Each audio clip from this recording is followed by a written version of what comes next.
Absolutely. Thank you very much, Matty. Always delighted to have Brin on with us on this glorious Sunday evening. How are you doing, Brin? Long time no speak. Yeah, long time. Doing well. How's everybody? Not too bad. I think the last time we were talking to you, Brin, it was on the Patreon, talking about the career of Roy Jones Jr. ahead of his fight with Mike Tyson. Do you remember that escapade? Yeah, that went well, didn't it? Yeah, well, Roy just about managed to last the 5 rounds anyway on two legs, so we're thankful for that. Yeah, I mean, it seemed like a farce, but I was just totally shocked that people felt as though they got their money's worth for it. It was just like they were playing tag out there. It was just surreal. Yeah, it was a shame to see the great Roy Jones Jr. and Mike Tyson going at it, but the matters closer to home for you. Last night, one of the current professional standard bearers of Cuban boxing, your Dennis Ugas, lost to Errol Spence. We're just talking about it there now. Before you joined us, it was quite the event. Did you manage to catch any of it? I did. I came home last night at 3 a.m. biking home from Brooklyn. So yeah, I watched the whole thing and frustrating, really frustrating to see somebody with that much ability that I thought Ugas demonstrated and just not throwing, just unwilling to throw, unwilling to trade. But when he did, I mean, the accuracy, I mean, I think he hurt Spence at one point, but he like backed away when he had that moment to take advantage, which I mean, he was dominated in the fight, but he wasn't dominated in terms of skill level. Just it just seemed unwilling to really competitively engage, which was just very frustrating. And I believe myself that it turned on the point around the seventh or eighth round when Errol landed that uppercut and the eyes suddenly started swelling over. Ugas, he stuck in there, took his lumps, but he really was feeling sorry for himself. And I think the doctor did him a mercy in the end. Absolutely. I mean, I would be shocked if his orbital bone wasn't crushed in that fight. You could see the way he was taking some of those uppercuts from Spence. And I'm not trying to take anything away from what Spence demonstrated. I thought he looked great. I mean, standing right in front of him, the volume of punches that were there. But I did feel a bit like the stock of Spence in terms of him fighting Crawford next went down. I think I was really on the fence about who would win that fight. Now I heavily favor Crawford after seeing what Ugas was able to do. Because I think if Spence has any determination to fight this way against Crawford, I think he's going to get his head taken off. That's an interesting point I was going to bring to you. Do you think he would be a little bit more conservative? I seem to believe last night that Ugas, obviously top world level operator, maybe Spence didn't respect his power after the first couple of rounds and he wouldn't be as brash going in on Crawford, you would imagine. I think you're absolutely right. I mean, I think some of those body shots were definitely troubling Mm. Spence, but there just wasn't enough volume of punches.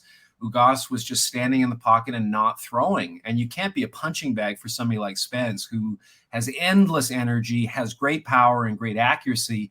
I don't know what the game plan was for Ugas, and I certainly don't know why he didn't change it at some point, because it was just like, what is the plan here? Like early on, I thought he did well in the first round. I gave him the first round, but after that, it was just really unclear to me, like, why wasn't the corner steering him to do something other than what he was doing, where he was just being routed in terms of punch output?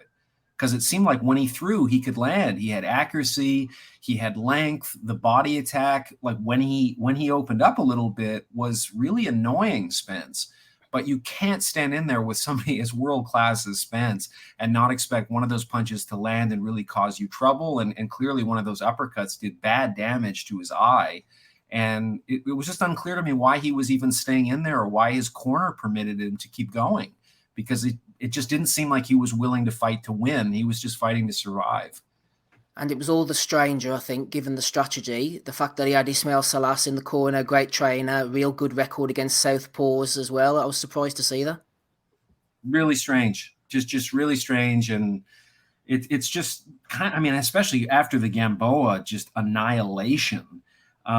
There's just something about Cuban fighters where you just see their potential and capability, and then their lack of determination to fight up to their potential in the professional game is just a real constant sort of theme with so many of them. And with Ugas, like I just found who I was watching it with, who himself is a manager of many world champions, were just getting so pissed off because it was clear he had the ability to make it much more competitive than it was, but just a total lack of willingness. Yeah, for every great achieving professional Cuban, there's been a Luis Garcia or an Odlanier Solis floating about, which leaves us on to the meat of our conversation. Professional boxing, returning to Cuba since 1962. Mr. Castro himself banned it. I visited back in 2002, I think it was. Proud people. Tommy, Had a great time, great 2 weeks. Brin's been there a lot longer than me. What were your first? Did you have any indication, first of all, Brin, that it was coming, or did it come out the blue for you? What are your thoughts about this move? It had to come. I mean, it's been going on with musicians for a long time, back since Buena Vista Social Club really ignited globally a huge amount of interest in Cuban music.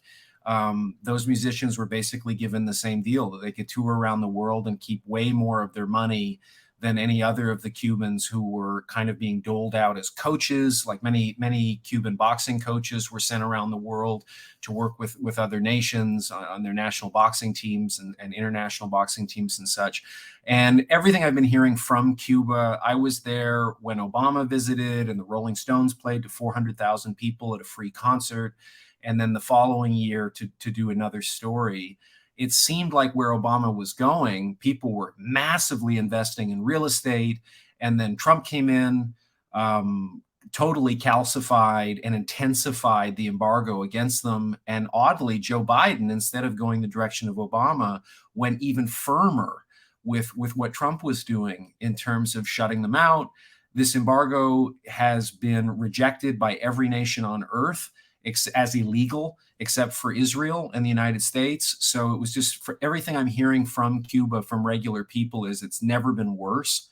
And these hardships, everybody from about my age, 42 down, especially the young people, are desperate to get out. So I think there was no other resort for the government, really, with just the brawn drain that they've lost with baseball. I mean, they've just been gutted there. And in boxing rings, I mean, going back with Casamayor being the first gold medalist to leave, and then a lot of these guys coming over being much older and being, Gamboa was very successful initially. Rigondeaux was very successful. So I think there was a real sense, how can we possibly retain the talent that we have left?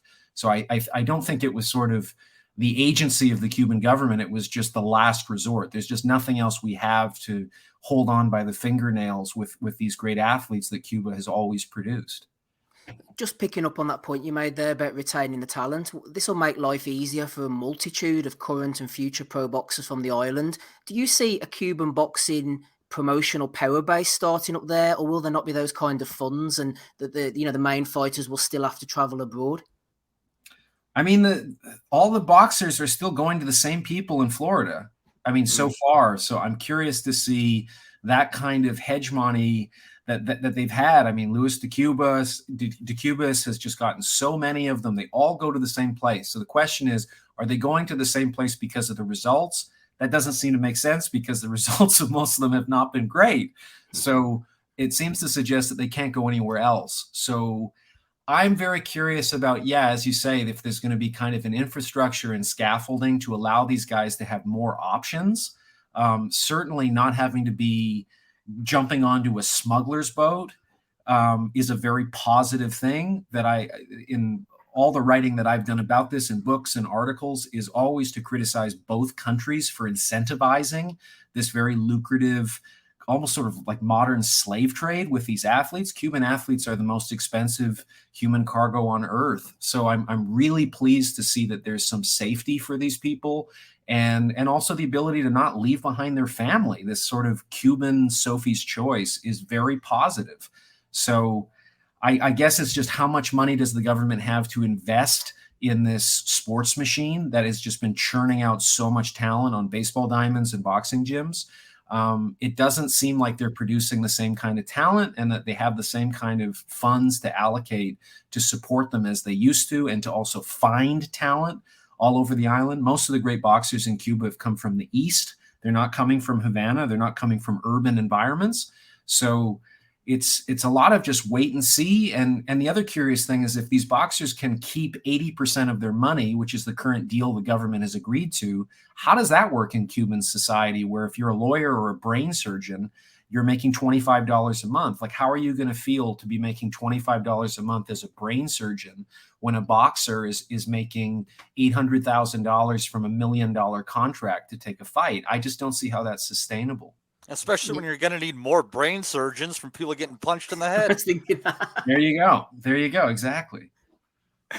Obviously, there's a lot of time passed, and this couldn't have happened when Fidel himself was alive. But do you look back, or could one look back at the likes of Tefofilo Stevenson, Felix Savon, and have an air of what might have been? I think you have to. I mean, it's a lot of guesswork. There's always been an enormous amount of prejudice against Cuban fighters by American journalists. Dan Rafael will praise to the high mountains a Floyd Mayweather fight against Pacquiao, and then Rigondeaux, what he does against Donaire, which I think you could argue was a bigger feat, a bigger accomplishment. And it's disgusting, and he's a cure for narcolepsy and that sort of thing. It just seems aesthetically like a complete double standard. And Cubans have never had a fan base coming to the U.S., unlike Mexican fighters, unlike Puerto Rican fighters. Florida does not support their own until, like, once they get there, there's just no fan base. Even with baseball, you had the Florida Marlins, not big ticket sellers, despite a lot of their success. And the same is true with these boxers. They don't have a fan base. We celebrate Tito Trinidad for sort of keeping it real by not learning English. Every Cuban boxer who doesn't learn English is criticized for it as undermining their marketability. So again, there's just a lot of double standards against them. But in terms of how good they might have been, George Foreman told me when I interviewed him, Tefofilo Stevenson, in his mind, was the greatest heavyweight he ever saw. Now, I must say, I agree with that sentiment, but you don't hear much of that. You don't hear it amplified.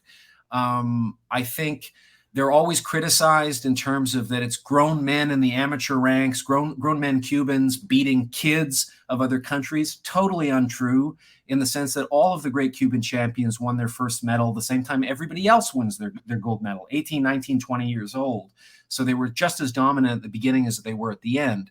So that brings up an interesting question in terms of if Rigondeaux had come over at 19, if Gamboa was 19 getting started as a professional, Stevenson beat Terrell Biggs, who had beaten Mike Tyson, I think, in 83 or 84. Mm-hmm. And Stevenson beat him in 84 at like a world championship. So Stevenson, I think, from 72 to 84 was a modern heavyweight. I mean, he was almost a Lennox Lewis-sized fighter, 6'5", 240, one of the best right hands I think the heavyweight division's ever seen. Felix Savon absolutely annihilated Shannon Briggs, knocked out David Tua in less than half a round. Tua was indestructible as a heavyweight. He went 12 with Ibeabuchi. I mean, right. the guy had a beard. He did. And I mean, so I don't, who knows what they might have done? Styles makes fights. I fully subscribe to that idea. But I mean, you're telling me Felix Savon would have been a dominating menace in the heavyweight division? I mean, again, a guy who won his first medal, I think, 92, and then won his last one in 2000. Solis was a hell of a fighter as an amateur. He beat Savon twice, I think 2 out of 3 times. And then they forced him to step aside so that Savon had a chance to win his own 3rd gold medal.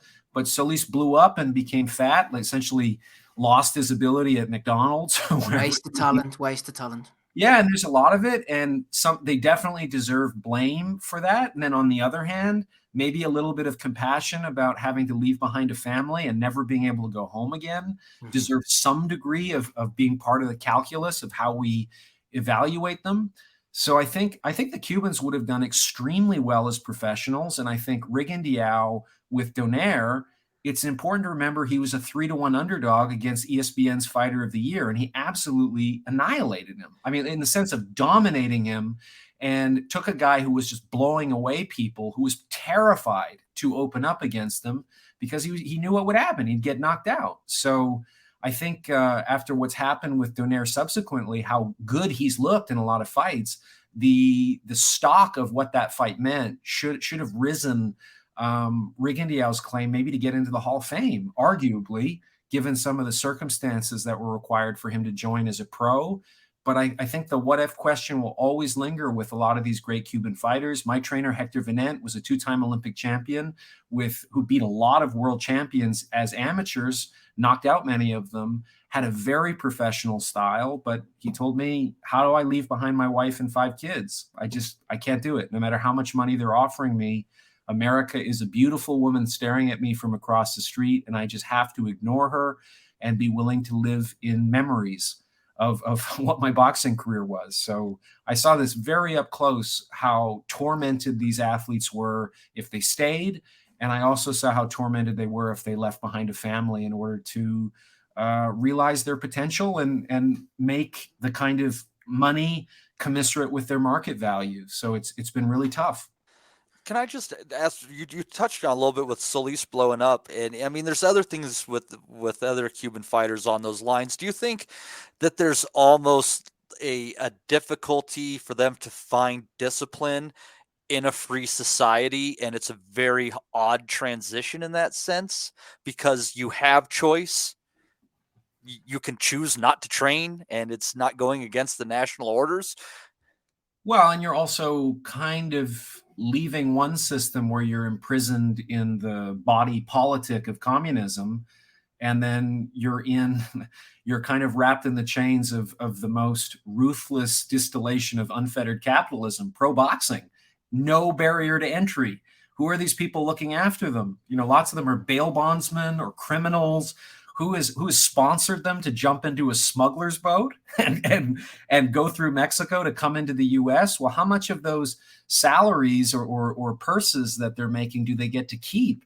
What are the threats against their family back home if they don't do what they're told? I mean, how do they psychically deal with that trauma and PTSD? I mean, Rigondeaux's fought hundreds of men and said by far the most traumatic event of his life was just this brief time he spent in a smuggler's boat trying to get to Mexico.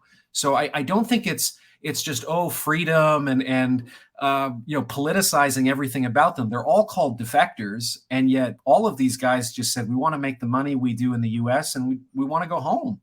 We don't want to be politicized any more than Manny Pacquiao is a defector from the Philippines or any Mexican fighter is a defector from Mexico. We just want economic opportunity, and we happen to be born in a place where we weren't permitted to do this. So don't politicize us in Cuba and don't politicize us in the United States, that it's all about freedom. And I know some of them, I mean, Ugas is wearing all the stuff on his trunks. He definitely is leaning into the politicization, but these are guys that have had everything looked after for them. They have no financial literacy. They've never had a bank account before. They've never walked into a supermarket that has 2 different varieties of anything. Ration cards and stuff. That's a big deal. I mean, there are famous stories of baseball players getting multi-million-dollar checks and not knowing what to do with the check. So it ends up getting laundered and that kind of thing. Or fainting when they walk into a supermarket and there's 500 kinds of every product. They just never seen anything like this.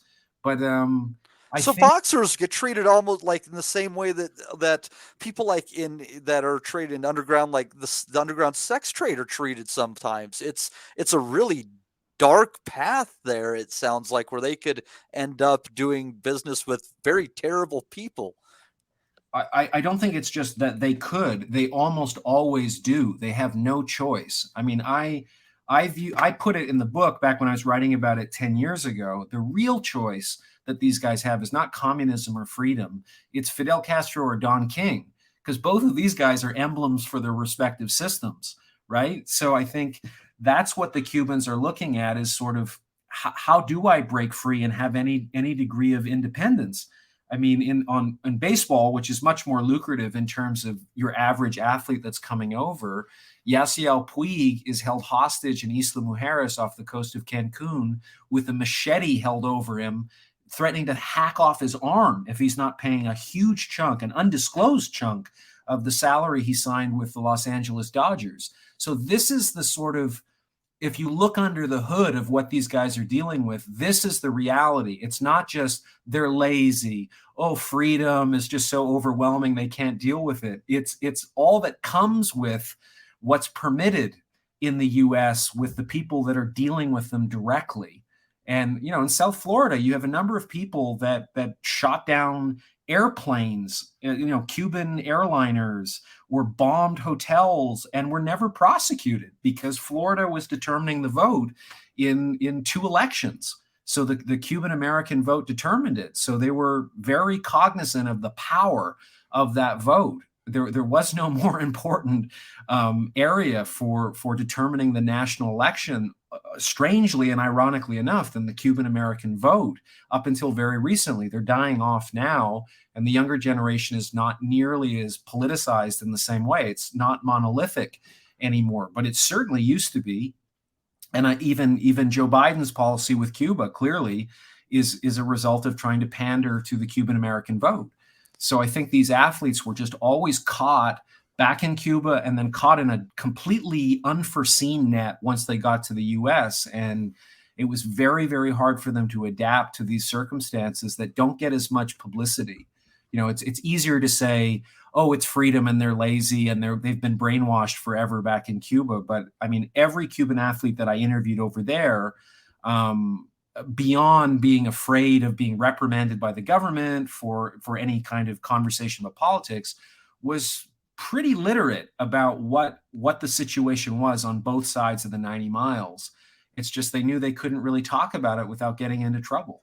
So do you think that basically Cuba is going to have an easier go with things when the Cold War generation is gone and out of power? Because it seems that'd be the one clearer thing that Biden and Trump have in common.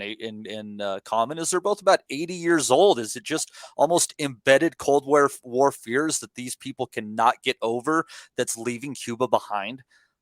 Absolutely. I think what the circumstances were in Cuba before the revolution, four out of 5 of the revolutionaries that took over that island and stood up to the United States for 60 years were illiterate.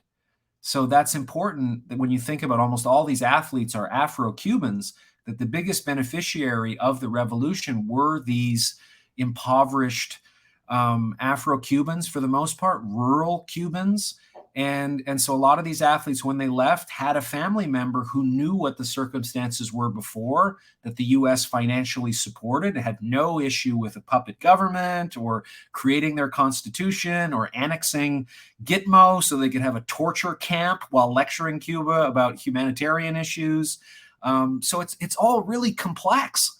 And yet at the same time, they get over to the U.S. Yeah, like they want a mansion and they want a hot tub and oh my God, my girlfriend can get breast implants and I just need to have a couple fights to pay for it. Like, I mean, a lot of that was very appealing.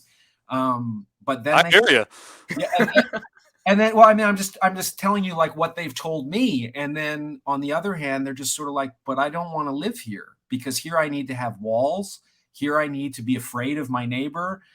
Like here, there are all kinds of problems that don't exist in Cuba. I've never had to pay for medical bills. I'm in a country where the number one reason why people go bankrupt is a medical emergency, which doesn't exist in any other first world country. I don't know if I can pay for my kids' college tuition. Boxing is not giving me any kind of pension plan or health care. All of that was looked after in Cuba. We hear about all the things they don't have. We don't hear about the things that they do have. They very often say, like, I miss boxing in front of Cubans because it was free for everybody to go. It's not like Pacquiao Mayweather where it's $375,000 for a seat to watch. So there's just like a lot of nuance and complexity to it that I think they've had to deal with their whole lives, whether they're there or whether they come over here. And don't get me wrong, they want the money. They want to improve their lives and to offer their kids a better life and that kind of thing. But you also have to understand when we talk about them being defectors, they are desperate to be a part of their identity. I mean, these are people, I've never met people with more of a profound connection to loving what it is to be Cuban. It just doesn't seem to matter if they leave or they stay, retaining that love, which I find fascinating because I ask so many of them, what exactly is the Cuba you're fighting for if you've quote unquote defected? Or Rigondeaux having Fidel Castro call you a traitor, how can you still say you're fighting for Cuba? Like, what is it? And it was never a question I got a very satisfying answer about. So I guess it's just still too complicated and too much of an open wound to really investigate for a lot of these guys. Yeah, time will tell. It's going to be interesting to see how it plays out. I know Andy has something to add before I bring him in. Just to remind everybody listening at home that we have Brin-Jonathan Butler on the call, boxing journalist, all-round Cuban boxing expert. Just before I bring Andy in there, Brin, you mentioned about Castro's Traitor, the subject of your excellent 2014 book, which I've read many moons ago. Rigondo. What about his demise, the loss to Casimero, a shock defeat in Dubai? What have you made of his recent activities, old Rigondo? Well, I mean, the last thing is him making some black beans in a pressure cooker and blowing his head off. And I contacted Ronnie Shields very recently to say everything I've read says 80% loss of vision due to retinal damage in both eyes. And Ronnie Shields said he's made a miraculous recovery, but I mean, yeah, he looks shot. I hate to say it, but he still has some of the skills, but I mean, Jesus, 41 years old at this point. Just kind of like watching Gamboa. I mean, I saw Gamboa early on when he fought on the East Coast, and I mean, he was scintillating the talent he had, even as in his late 20s. And to see him now, where he's been, I think they said he'd been knocked down 18 times. He's up to 20 to the end of that fight. Even when he was in Germany as well, he looked amazing, but he always liked to knock down back then as well, didn't he? Yeah, but he always bounced up. Like, I mean, he's tough as nails, but you're just thinking, Jesus, if I had to pick a candidate for CTE by the time they hit 45 years old, I think Gamboa is my number one prospect. Like this, the brain is not meant to be concussed that many times in fights. And God knows what's happened to him in training, because like he fights one way, and you're right, it's very reckless. He just no longer has this tremendous hand speed and, the kind of athleticism that he used to have that blew people away. Rigondeaux was just so much more careful, a fighter, which obviously so many people have criticized him for, but certainly the ability is there. I just don't think he's just way too far up there in age, fighting at 118 pounds. So I wish both these guys would walk away. I hope they have enough financial security to do so, but do they? It's boxing. The rule is that none of these guys can ever afford to walk away. How many happy endings are there with George Foreman or Muhammad Ali being able to license his name? Even a Joe Frazier was sleeping in his gym. And when I was a kid, he came to Vancouver probably for $3,000 or something. And he wasn't really there. He was just the body of this legend. So it's tough. And, you hate to think where a Gamboa is going to end up very soon in terms of like the medical needs he's going to require from all of those concussions. I mean, I just don't understand how he's allowed to fight anymore. Like based on just how he looked in that last fight and several of the others. I mean, Crawford just took his head off too, not long ago. And maybe Rigondeaux is going to be the same way. We're going to have to see somebody just, remove him from having the choice to stay in there. And I just hate to see it, because at his best, he was just such an extraordinary next level fighter. I don't think most journalists saw it. I definitely know every great boxer saw it. When I spent some time with Roy Jones Jr. profiling him, or Andre Ward, the first person they wanted to talk about was Rigondeaux, and they were like little kids about just how exceptional his talent was, whereas journalists were always condescending about him. So I always found that a fascinating feature about him in particular. Yeah, Brin's right there, everybody, especially about Joe Frazier. I remember seeing him come to Belfast about a year or two before he died, and he was terrible. He couldn't string a sentence together, and he was on a stick, and he really did look bad. I have one more talking point left. Not going to keep you much longer, Brin. Before that, Andy Patterson, the main man, the rock of the asylum who organised this interview, is going to jump in with something. Go ahead, Andy. Yeah, it's just to kind of obviously a wee update on the Cuban Pro events. It seems to be taking head pretty quick. It's going to be the first event, I believe, is going to be next month. The boxing events meant to be getting held in Cuba. In Mexico. I believe. And I'm just trying to find his name. Actually, it's going to be aired on ESPN Knockout. And Alberto Puig, he's the president of the Cuban Boxing Federation, who's going to be working with Gold Ring Promotions in order to do these events. They're planning on doing something like 4 or 6 events over the course of this year, and they will be involved in mostly 6 rounders, I think. But what I found interesting was some of the names that were mentioned actually as well. So it seems to be those that are more experienced pros, more experienced amateurs will be turning pro. So they've actually mentioned names like Laszlo Alvarez, Andy Cruz Gomez, Ronnie Iglesias, Julio Cesar La Cruz, who I'm not a big fan of, to be honest with you, and Arlen Lopez. So these are, multiple gold medalists at Worlds, Olympic Games, etc. So I just thought I would just throw in a wee bit of information there as to what's coming out. As I says, the first event seems to be kind of getting planned for next May, hopefully. Sorry, next month, hopefully. Yeah, and I mean, let me ask you guys. I mean, who the hell is this group that is behind it? I've never heard of them before. And like I talked to a number of people in boxing, I'm like, you heard of these guys? Like, who's behind this? It's just such like a sort of black box. There's a name called Gerard Saldivier, a president of the Golden Ring Promotions. Don't know who he is. I haven't had a chance to look at him or whatever. Andy, you know rightly, he who shall be named probably going to appear at some point, isn't he? Yeah. Behind... don't say it, mate. DK. Mr. DK himself. Yeah. I'll tell you what, Cuba's the only place he can actually go to these days, actually. No, it's funny. I mean, they're gonna. I mean, from what I read, they operate primarily in Aguas Calientes, and I've only heard of Aguas Calientes as like a place where some of the top bullfighters, Spanish bullfighters, fight. But I mean, it's a weird one. As I say, it's just the total black box, and they operate in hot water. You said it all. Aguas Calientes. Well, allegedly they've been there since last summer. Actually, some of these. Well, obviously the Olympics was last summer, but then you had the World Championships directly after it in Serbia.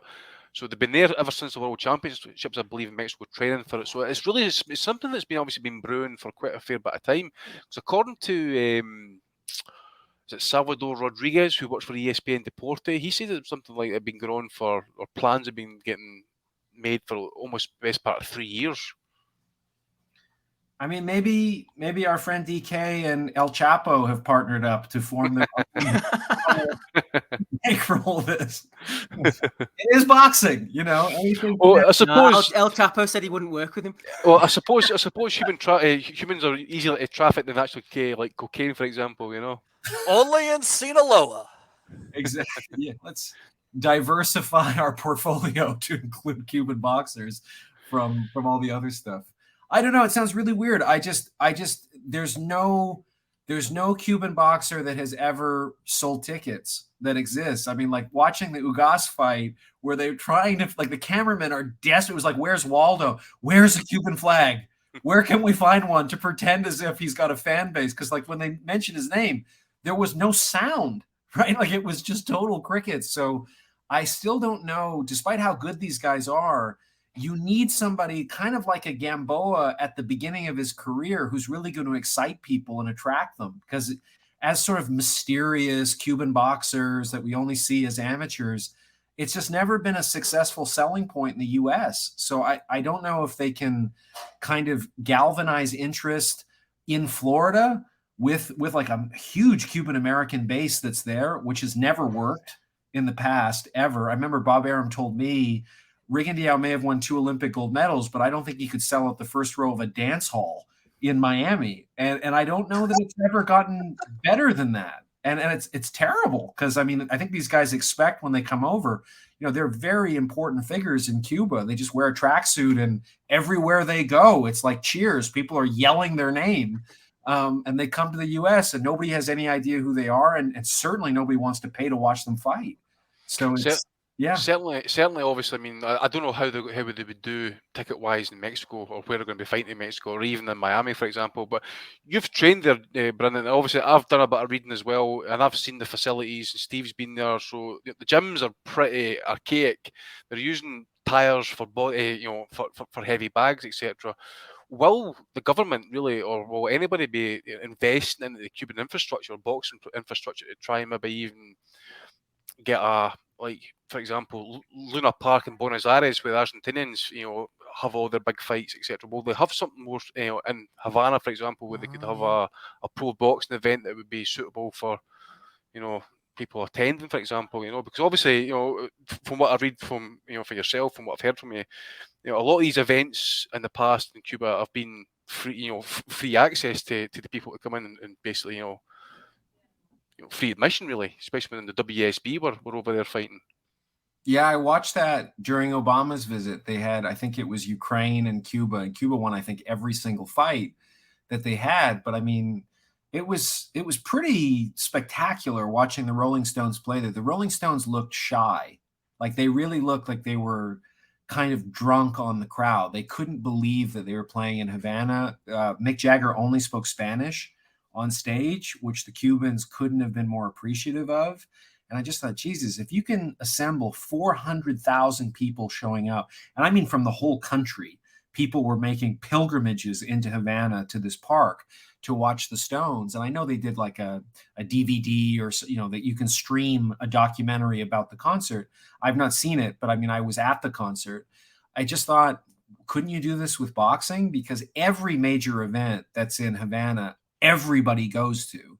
I mean, not only is it free, but everybody wants to be a part of these events. Like it's sort of like the US used to be when you just had 3 channels on TV. Everybody was watching the same things. That's still true in Cuba with cultural events. So I think the idea of having an international community drop in on the Cuban community watching some huge boxing matches would be spectacular. I mean, you look at even just the photographs of when Jack Johnson fought there.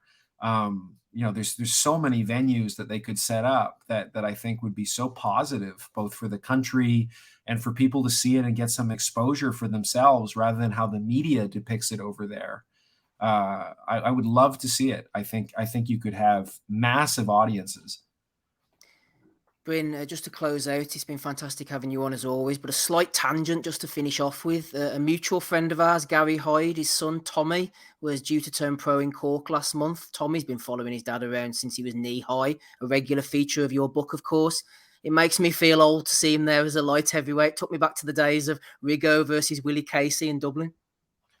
Well, Tommy Hyde was, I mean, the two of them were such characters, Gary and his son. And I met his son, I think he was 10 at the time.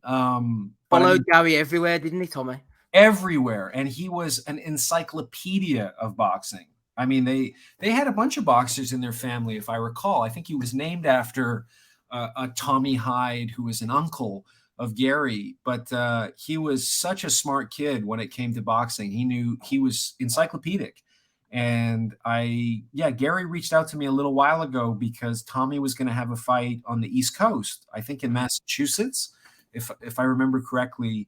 He wanted me to film something, like film a little promo about it, and I wasn't able to. But from what I hear, Tommy has had a very promising amateur career. He was as obsessed as any person I've ever met with boxing as he was a little kid, and it seems like he's developed really nicely. And Gary is a complete fanatic about boxing, so I will certainly watch it. I mean, it's weird because this kid, I remember meeting him at the Wild Card, I guess 2010, and when he expressed like his interest in boxing, and he knew so much about Cuban boxing, which very few people do outside of the island. I just thought, boy, like, I wonder if this kid is going to get the bug to actually not just become a manager like his dad, but actually participate. So I'm curious what happens with him. But as I understood it, that fight was delayed because they found something in an MRI. There was some kind of like brain issue or something? Some kind of issue. I'm not sure exactly, but it has been rescheduled to May the 14th, I think. So hopefully that's been cleared up. But you are right. There was some kind of complication. Yeah. So I hope he's okay. He was all my dealings with him. He was a very nice kid, and Gary totally adores him. I mean, part of it's weird for me. Like, I don't have a son, but it would be really frightening for me to have a kid be as obsessed with boxing as Tommy was and have to watch them. I mean, I don't think I'd be able to handle watching my kid take punches or get knocked down. But both of these guys had a boxing bug like very few people I've ever met. Absolutely. Good luck to Tommy Hyde going forward. Brin, where can people catch up with you if they want to follow your work or maybe social media things? Twitter is about the only place I am on social media, it's under Brinicio, Brinicio, and that's where I just post stories. That's about all I do, or cat pictures. That's about it.